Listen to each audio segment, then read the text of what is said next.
हिंदू धर्म में नारियल का विशेष महत्व है। नारियल के बिना कोई भी धार्मिक कार्यक्रम संपन्न नहीं होता है। नारियल से जुड़ी एक पौराणिक कथा भी प्रचलित है, जिसके अनुसार नारियल का इस धरती पर अवतरण ऋषि विश्वामित्र द्वारा किया गया था। आज हम आपको नारियल के जन्म से जुड़ी यही कहानी बता रहे हैं। ये कहानी प्राचीन काल के एक राजा सत्यव्रत से जुड़ी है।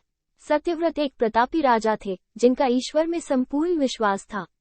उनके पास सब कुछ था, लेकिन उनके मन की एक इच्छा थी जिसे वे किसी भी रूप में पूरा करना चाहते थे। वे चाहते थे कि वे किसी भी प्रकार से पृथ्वीलोक से स्वर्गलोक जा सकें।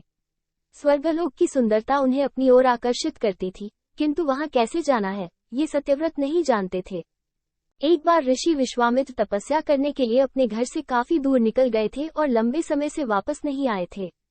उनकी अनुपस्थिति में क्षेत्र में सूखा पड़ा गया और उनका परिवार भूखा प्यासा भटक रहा था।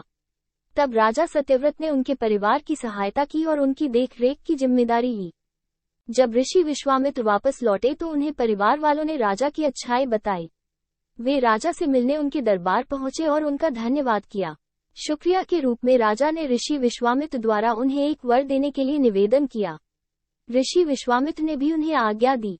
तब राजा बोले कि वो स्वर्गलोक जाना चाहते हैं, तो क्या ऋषि विश्वामित्र अपनी शक्तियों का सहारा लेकर उनके लिए स्वर्ग जाने का मार्ग बना सकते हैं? अपने परिवार की सहायता का उपकार मानते हुए ऋषि विश्वामित्र ने जल्द ही एक ऐसा मार्ग तैयार किया जो सीधा स्वर्गलोक को जाता था। राजा सत्यव्रत खुश हो गए और उस मार्ग पर चलते हुए जैसे ही स्वर्गलोक के पास पहुंचे ही थे कि स्वर्गलोक के देवता इंद्र ने उन्हें नीचे की ओर धकेल दिया। धरती पर गिरते ही राजा ऋषि विश्वामित्र के पास पहुंचे और रोते हुए सारी घटना का वर्णन करने लगे। देवताओं के इस प्रकार के व्यवहार से ऋषि विश्वामित्र भी क्रोधित हो गए, परंतु अंत में स्वर्गलोक के देवताओं से वार्तालाप करके आपसी सहमति से एक हल निकाला गया। इसके मुताबिक राजा सत्यव्रत के लिए अलग से एक स्वर्गलोक का निर्माण करने का आदेश दिया गया। ये नया स्वर्गलोक पृथ्वी एवं असली स्वर्गलोक के मध्य में स्थित होगा, ताकि ना ही राजा को कोई परेशानी हो और ना ही देवी देवताओं को किसी कठिनाई का सामना करना पड़े। राजा सत्यव्रत भी इस सुझाव से बेहद प्रसन्न हुए, किंतु ना जाने ऋषि विश्वामित्र को एक चिंता ने घेरा हुआ था।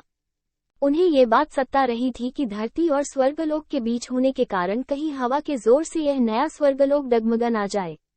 यदि ऐसा हुआ तो राजा फिर से धरती पर आ गिरेंगे।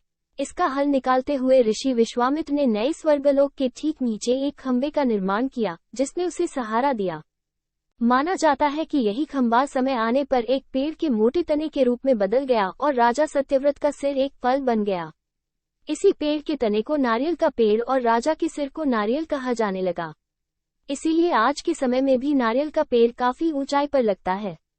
इस कथा के अनुसार सत्यव्रत को समय आने पर एक ऐसे व्यक्ति की उपाधि दी गई जो ना ही इधर का है और ना ही उधर का, यानी कि एक ऐसा इंसान जो दो धुरों के बीच में लटका हुआ है।